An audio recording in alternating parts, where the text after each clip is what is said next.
السلام علیکم، میں نیم سفیان شرزیل۔ آج آپ سے کچھ چیزیں ڈسکس کرتا ہوں۔ شیطان انسان کا دشمن کیسے ہے؟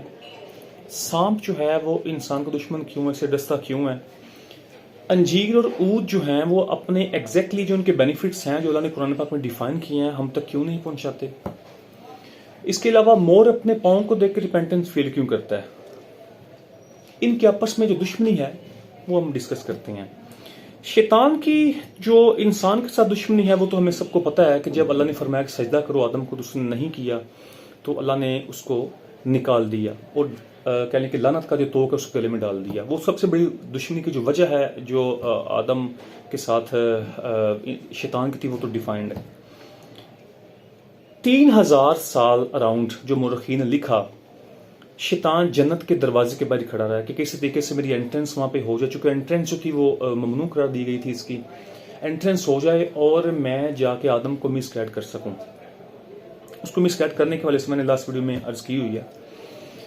ود دا آف ڈیز یا کہہ لیں کہ طاؤس جو ہے وہ جنت سے کسی کام سے باہر نکلا، اس کو ورگلا لیا شیطان نے، کہا کہ مجھے کسی طریقے سے میں ایک مقرب فرشتہ ہوں، مجھے کسی طریقے سے جنت کے اندر ایکسیسیبلٹی دے دو۔ وہ کہہ رہا میں تو اس قابل نہیں ہوں، میں نہیں کر سکتا، میری اتنی کیپیبلٹی نہیں ہے۔ ہاں میرا ایک دوست ہے جس کا نام ہیا ہے، وہ آپ کو وہاں پہ اندر اس کی آپ ایکسیس آپ کی کروا سکتا ہے۔ جب ہیا کو کنونس کر لیا شیطان نے، تو ہیا نے اپنے منہ میں شیطان کو ڈال کے جنت میں ایکسیسیبلٹی کروائی اور تب پھر آدم اور ہوا کے ساتھ اس کی ملاقات ہوئی۔ جب آدم کو نافرمانی کی طرف لے کر گیا جو ہے وہ شیطان، تو پھر جب ان کا جو بھیشتی لباس تھا اس کو واپس لے لیا گیا، تو عود اور جو ہے وہ انجیر انہوں نے اپنے پتے دیے اس کو اپنے جسم کو ڈھکنے کے لیے۔ جب یہ ساری نافرمانی ہو چکی تو اس جرم میں جتنے بھی کلپرٹس تھے ان کو اللہ نے اپنی بارگاہ میں بلا لیا۔ سب سے پہلے جو تھا وہ مور، اس کی کارسانی سنیے۔ اللہ نے اس کو زمین میں بھیج دیا اور اس کے جو ہے وہ جسم سے وہ ڈگنیٹی اور وہ جو اس کی کوالٹیز تھی ان کو سلب کر لیا گیا، اور اس کے پاؤں اتنے بدصورت کر دیے گئے تاکہ وہ زندگی ساری اپنی اس غلطی کو دیکھ کر روتا اور پچھتاتا رہے کہ میں نے یہ حرکت کیوں کی تھی۔ سیکنڈ نمبر پہ آ جاتا جناب والا ہیا سے میں آپ کو چھوٹی سی ایک بات عرض کرتا چلوں کہ ہیا جو ہے وہ اس کی جو ڈگنیٹی تھی وہ یہ تھی کہ اس کے جسم سے نور برستا تھا اور کافی دور تک اس کی چھوائیں بھی جاتی تھی، اور اس کے منہ سے بڑی خوشبو آتی تھی۔ اس کے 4 پاؤں ہوتے تھے۔ ہیا ایک ایسا جانور تھا جنت کا، بڑا خوبصورت جانور تھا، اور اتنی اس کی کیپیبلٹی تھی کہ یہ مطلب شیطان کو اندر لے کر چلا گیا۔ ہیا کو ایران کی سرزمین میں پھینکا گیا، آج اس کو ہم سانپ کے نام سے جانتے ہیں۔ یہاں میں چھوٹی سی چیز آپ سے عرض کرتا چلوں، ایک بہت ہی اہم اور مین بات ہے۔ مولا علی علیہ السلام سرکار پاک کو جب بچپن میں جب آپ نے جو تھے وہ سانپ کے 2 ٹکڑے کیے تھے نا، تو صدا میں جب لوگوں نے دیکھا تو صدا بلند کی کہ ہیا درا، یعنی سانپ کے 2 ٹکڑے کر دیے اس بچے نے۔ تب پھر آپ کی والدہ نے آپ کا نام رکھا تھا حیدر۔ حیدر کا مطلب ہوتا ہے سانپ کے 2 ٹکڑے کرنے والا۔ خیر، ہم آگے اپنے موقع کی طرف چلتے ہیں۔ جب ان کو سزائیں ملی اور پھر دشمنی کے طور پر انجیر اور عود نے اپنے وہ بینیفٹس جو کہ انسان تک ایگزیکٹلی پہنچاتا رہا اس سے پہلے وہ واپس لے لیے۔ یعنی کچھ چند ہی بینیفٹس ہیں جو دیتے ہیں انجیر اور عود۔ اٹ مینس کہ آپ دیکھیے کتنے بینیفیشل ہوں گے یہ تو دشمنی لی انجیر اور عود نے انسان سے۔ آگے چلتے ہیں، مور دشمنی ہم سمجھتے ہیں کہ مور بڑا خوبصورت جانور ہے اور ہمیں اس کو گھر میں رکھنا بڑا کچھ لوگوں کو پسند ہے۔ آپ دیکھیے گا کہ مور رات کو انسان کو سونے نہیں دیتا، وہ اتنی اونچی چینکتا ہے اور اپنی دشمنی کا اظہار کرتا ہے کہ تمہاری وجہ سے شیطان نے مجھے ورگلایا اور تم تک ایکسیس حاصل کرنے کے لیے ساری سنی گیم چلائی تھی۔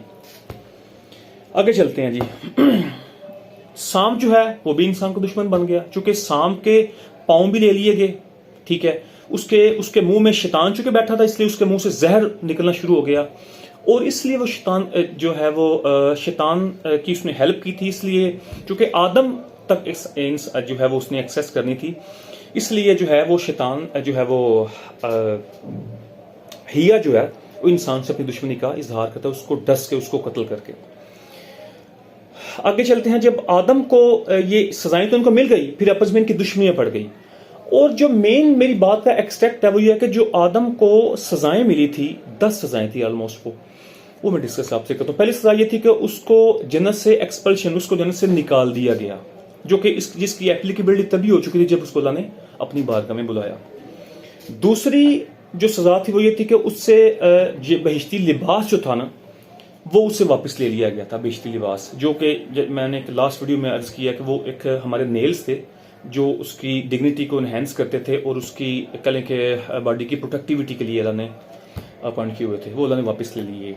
تیسری سزا یہ تھی کہ اللہ نے ان کو اپنے عطاب میں ہر وقت رکھا، یعنی دنیا میں جب ان کو بھیجا سزا کے طور پر تو عطاب الہی میں ان کو آزمائشوں میں ڈالتا گیا. اس کے جو چوتھی سزا یہ ہے کہ اچھا یہ بڑی اہم سی چیز ہے، ستر عورت کو ایکسپوز کر دیا گیا. ظاہر ہے جب انہوں نے غلطی کی تو آدم اور حوا ایک دوسرے کے سامنے ننگے ہو گئے. دو چیزیں ذہن میں رکھیے گا، اللہ نے زنا اور شراب کو سب سے زیادہ اس کی ممانعت کیوں کی گئی ہے؟ چونکہ یہ دو چیزیں ایسی ہیں کہ جو اللہ کی طرف سے اٹینشن سب سے زیادہ ڈائیورٹ کرتی ہیں. آپ دیکھ لیجئے کہ آپ کوئی پورن ویڈیو دیکھ رہے ہوں یا آپ وائن پی رہے ہوں تو کیا آپ کی اللہ کی طرف توجہ جا سکتی ہے؟ نہیں. ہم یہ بڑی ڈگنیٹی سمجھتے ہیں کہ ہمارے آگے کوئی عورت ننگی ہو گئی ہے، لیکن ہمیں ایکچولی یہ نہیں پتا کہ یہ سزا ملی ہوئی ہے ہمیں کہ عورت کی طرف دیکھو، اللہ کی طرف رجوع ختم ہوگا. اور ایک انسان کے لیے، ایک مسلمان کے لیے اس سے بڑی ذلت کیا ہو سکتی ہے کہ اس کی توجہ اللہ کی طرف سے ہٹ کر کہیں اور چلی جائے. اس کے بعد جناب والا شیطان کی عداوت پرماننٹلی جو ہے وہ اس کے ساتھ رکھ دی گئی، وہ تمہارا دشمن رہے گا قیامت تک. جو ہے وہ 6 نمبر پر اس کو آسی کا لقب دے دیا گیا، یعنی repentance on our misdeeds, you can say that. ہوا سے جدائی مل گئی جو کہ کافی دیر بعد ان کی آپس میں ملاقات پھر ہوئی. اور شیطان کو ہمارے اوپر ایکسیسبلٹی دے دی گئی کہ جہاں مرضی پینیٹریٹ کر کے جو مرضی ہم سے کام کروا دیا جائے. اور سب سے زیادہ جو ایک لعنت ہے وہ یہ ہے کہ شیطان ہمیں صراط مستقیم سے ہٹاتا ہے. یہ سزا کے طور پر شیطان کو ہمارے اوپر جو ہے وہ اپروچ ملی ہے تاکہ جو ہے وہ ہمارے جسم میں انٹر ہو کر ہمیں مس گائڈ کر سکے. دنیا کی مصیبتوں میں پرماننٹلی اس کو انسان کو رکھا جائے گا اور وہ فیس کرے گا ڈیفیکلٹیز جو ہیں. لاسٹ پہ جو سب سے اہم بات ہے وہ یہ ہے کہ تلاش معاش میں وہ ہمیشہ ڈسٹرب رہے گا. جنت میں اس کو کیا آواز آ رہی تھی، کیا مشکل تھی آدم کو؟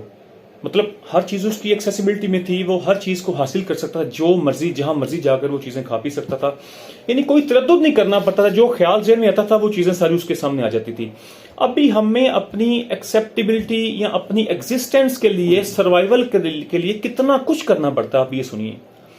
ایک سائنٹسٹ نے لاسٹ ٹائم ایک تجزیہ کیا تھا، اس میں وہ کہتا ہے کہ انسان جو ہے، اب دیکھیے 2 قسم کی مخلوقیں لوگ یہاں پہ پائے جاتے ہیں. ایک وہ کہ جن کی جو ورٹیبرل کالم ہے، جن کی ریڑھ کی ہڈی ہے وہ سیدھی ہے، اسٹیگننٹ ہے، مطلب زمین کے ساتھ ایسے پلین ہے. ایک وہ جن کی اسٹیگننٹ ہے، سیدھی ہے، جیسے کہ انسان. وہ کہتا ہے کہ چونکہ زمین میں گریوٹی ہوتی ہے، کشش ثقل ہے، وہ اپنی طرف کھینچتی ہے، تو زمین کے اکارڈنگلی ہر جاندار کو بنایا گیا جو یہاں کے رہائشی تھے. ٹھیک ہے نا؟ چونکہ انسان یہاں کا رہائشی نہیں ہے، انسان یہاں کا ریزیڈینشل نہیں ہے، جس کی وجہ سے اس کی یہ جو اس کی ساخت بتاتی ہے کہ یار یہ یہاں کا رہائشی نہیں ہے. اور چونکہ ہر چیز کو ہمیں خاص پروسیس میں اڈاپٹ کر کے کھانا پڑتا ہے، یعنی آپ دیکھ لیجیے شیر ہے، کتا ہے، بلی ہے، کوئی بھی جاندار ہے، یہاں پہ اس کو کسی بھی چیز کو کھانے کے لیے کوئی بھی مشکل تردد نہیں کرنا پڑتا، وہ ڈائریکٹلی وہ چیز کو انٹیک کر سکتا ہے. لیکن ہم کوئی بھی چیز ڈائریکٹلی نہیں لے سکتے، پکاتے ہیں، کھاتے ہیں، اس کو خاص پروسیس سے گزارتے ہیں. نہ ہی کوئی کہہ لیں کہ نہ ہی کوئی جاندار یہاں پہ گرمیوں میں اے سی لگاتا ہے یا گرمیوں میں اس کو ٹھنڈک چاہیے ہوتی ہے. ان کی باڈی اس طرح بنا دی گئی ہے کہ وہ گرمی میں سروائیو کر سکتے ہیں اور سردی میں بھی سروائیو کر سکتے ہیں. ہمیں سردیوں میں کہہ لیں کہ سروائیو کرنے کے لیے اور چیزیں ایکوائر کرنا پڑتی ہیں، گرمی میں سروائیو کرنے کے لیے اور چیزیں ایکوائر کرنا پڑتی ہیں. اٹ مینس کہ we are not residential of this place. تو میری آپ سے گزارش یہ ہے کہ وہ ایٹریبیوٹس اللہ تعالیٰ نے ہم سے واپس لے لیے گئے تھے غلطی کی وجہ سے، وہ ایٹریبیوٹس کسی استاد کے ذریعے حاصل کریں اور واپس اپنے مقام پر جائیں جہاں سے ہمیں نکالا گیا تھا. آپ کا بہت شکریہ. السلام علیکم.